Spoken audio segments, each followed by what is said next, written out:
Jujur saya suka bingung ya sama jumlah orang yang peduli banget dengan apa yang terjadi pada seorang artis dibandingkan dengan apa yang terjadi atau apa peluang yang ada untuk mereka bisa jadi kaya. Maksudnya gini, di Amerika sekarang tuh lagi ada hal heboh yang melibatkan seorang artis namanya Didi, P. Didi. Dan itu yang dapat atensinya tuh luar biasa banyak banget. Orang-orang yang ngasih perhatian ke sana. Sampai mereka komen lah, sampai bikin konspirasi teori. Jadi bener-bener otaknya dipakai mikir untuk menghubungkan dengan lirik-lirik lagunya rapper mana. Langsung dihubung-hubungkan. Oh, ini kan dia udah tahu nih, ini ada pesan terselubungnya nih. Ini dari dulu dia pengen ngasih tahu kita nih, ngasih kita awareness bahwa orang ini jahat segala macamnya. Itu satu. Yang kedua, kita tahu di luar negeri beberapa negara lagi perang sekarang, misalnya Rusia Ukraina, misalnya di Timur Tengah juga lagi ada perang dan segala macamnya. Itu di media sosial yang komen lah, yang akhirnya mereka ngeposting lah di Instagram, di story. Wah, itu gila luar biasa, banyak banget.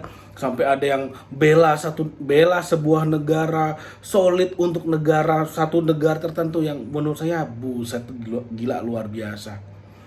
Dan ada juga nih, sekarang nih kan kemarin timnas Indonesia lagi heboh-hebohnya.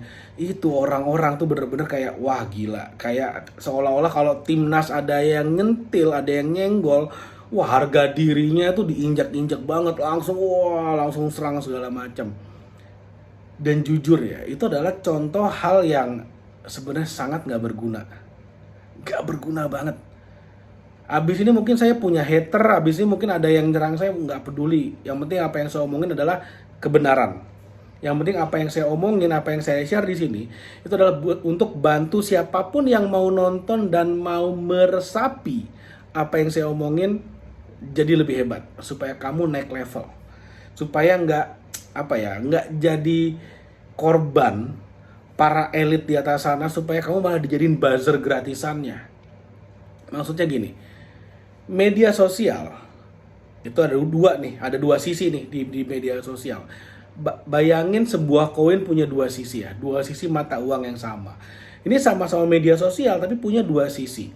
Sisi pertama itu adalah sisi di mana kamu sebagai pengguna media sosial itu kamu bisa menggunakan media sosial secara gratis, yang artinya apa?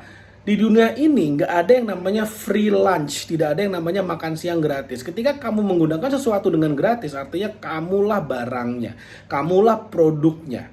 Kamu digunakan, dimanfaatkan oleh orang-orang yang ada di sisi lain mata uang media sosial untuk melakukan apa yang mereka ingin lakukan secara kamu nggak sadar, dan mereka memanfaatkan sisi emosional manusia, sisi tidak mau berpikir kritisnya manusia, khususnya orang-orang di Indonesia nih. Dimanfaatin itu. Jadi disentil dikit langsung netizen Indonesia, tunjukkan pesonamu, tunjukkan powermu. Makan aja tuh power, kan gitu jadinya. Padahal kalau kamu mau mikir dikit, mikir kritis dikit. Mikir kritis itu maksudnya gini. Wah, ini ada sebuah kejadian. Kalau saya berkomentar atau kejadian ini sebenarnya siapa sih yang menginginkan terjadi, dan apa yang sebenarnya mereka inginkan supaya saya melakukan sesuatu. Contoh paling gampang deh, di depan mata sekarang. Itu kemarin isunya tuh luar biasa banget, yang namanya misalnya politik dinasti dan segala macamnya. Saya mau kasih tahu, siapapun presidennya, siapapun wakil presidennya, siapapun menteri-menterinya, hidup kita ya gini-gini aja. Perang di luar negeri, siapapun yang menang, hidup kita gini-gini aja. Tahun 2026 akan ada Piala Dunia. Siapapun pesertanya, siapapun yang nggak ikut di pentas tersebut, hidup kita gini-gini aja. Mau timnas kita ikut Piala Dunia atau enggak, hidup kita gini-gini aja. Euforia sesaat, kesenangan sesaat, ya udah sampai di sana. Ngapain sampai kita harus menganalisa, wah artis ini nih kemarin dia nyanyi liriknya begini nih, artinya dia pengen ngasih kita awareness nih, dia pengen bikin kita terbangun dan sadar, wah, bahwa ada orang jahat. dia jahat, dia baik, dia mulia, dia malaikat, hidup kita gini-gini aja kok. Mestinya kalau misalnya kamu punya handphone, punya smartphone, sekali lagi kamu punya smartphone, kamu punya akses ke internet, kamu punya semua opportunity yang ada untuk minimal kamu bisa bebas finansial. Camkan itu baik-baik. Kamu punya internet, kamu punya smartphone, kamu punya semua akses yang kamu perlukan untuk kamu bisa menjadi bebas secara finansial. Kamu bisa bangun passive income. Contohnya apa? Contoh misalnya saya bikin video nih. Video saya upload ke YouTube, dapat uang dari AdSense, dapat uang dari endorse, dapat uang dari sponsor. Dapat uang dari mana lagi? Dari affiliate marketing. Ada banyak sekali sumber income yang kamu bisa dapetin kalau kamu bisa manfaatin. Satu, otak. Otak ini dimanfaatin. Kedua, kamu punya smartphone. Ketika kamu punya akses ke internet.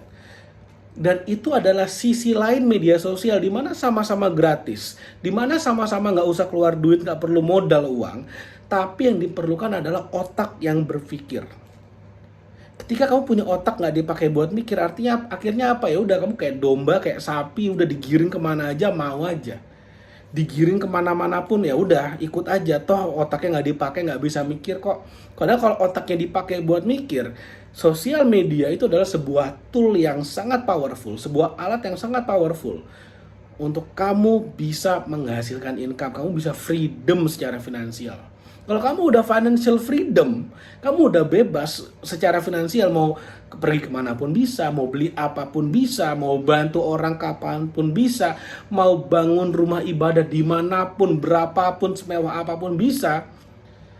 Ya udah terserah kamu, freedom kan, udah freedom kan. Kalau udah freedom, udah merdeka, udah bebas, mau beli tim sepak bola sendiri yang kamu latih sampai menang Liga Champions, silahkan. Kamu mau ikutan demo di jalan untuk menentang pemerintah, silahkan. Kamu udah freedom kok, udah bebas. Nah, orang-orang kayak gitu turun ke jalan demo baru bener. Orang-orang kayak gitu mau ngebahas perang negara manapun, nah itu baru silakan. Dia udah freedom kok. Masalahnya apa? Tahu nggak? Banyak orang yang besoknya masih mikir mau makan apa daripada nih otak dipakai buat mikir supaya mereka bisa bebas finansial, malah dipakai untuk bikin teori-teori konspirasi. Wah, ada yang bilang, wah dunia itu datar, ini buktinya. Ya elah, mau dunia datar, mau dunia bulat, mau dunia kotak, nggak ada hubungannya sama hidup kita. Nggak ada hubungan, hidup kita gini-gini aja. By the way, saya tamatan geodesi ITB. Saya belajar betul bentuk bumi. Bentuk bumi itu nggak datar, nggak bulat, nggak kotak. Bentuk bumi kayak gimana? Cari sendiri di internet, gunakan akal, gunakan nalar, berpikir kritis bentuk bumi itu seperti apa. Bukan kemudian, wah berkonspirasi, ini teori ini akhirnya, aduh ngapain. Daripada bikin teori konspirasi, mendingan bikin teori supaya kau bisa jadi financial freedom. Itu yang benar.